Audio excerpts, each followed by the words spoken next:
Guys, maayong hapon. Matod pa nila guys, mauni ang pinakataas nga tulay sa tibuok Pilipinas. Mauni gitawag nila nga Cebu Cordova Link Expressway or ganing CCLEX. Gawa ni siya sa cable style toll bridge. Nga ang iyang gitas-on kay 8.5 kilometers.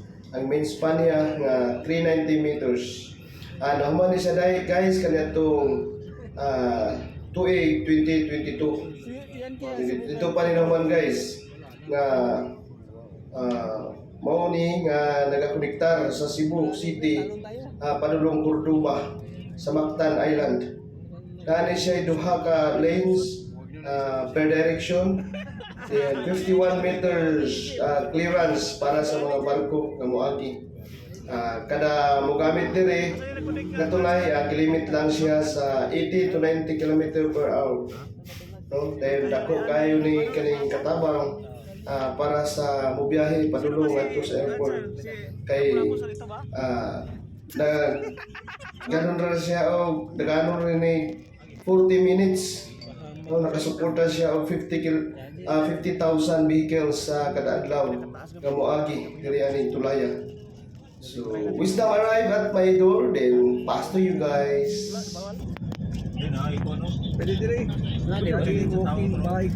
Nade bike din. Pwede dire. Taas ka tulay sa Tibo Kalibutan. Tibo Kalibutan ba?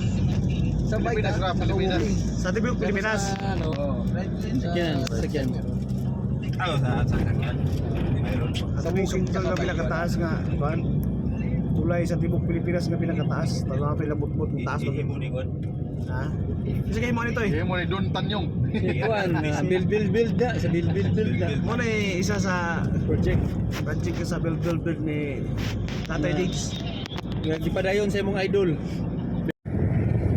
Bulog to ya.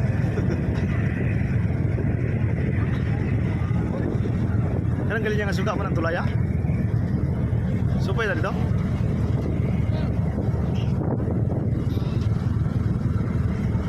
Kulog-kulog po yung wire, no?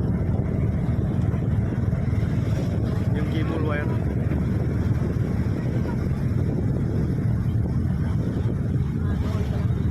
Musong deh tadi ya?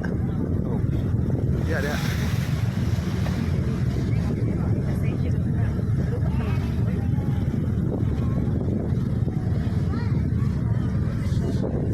Kung naman galay.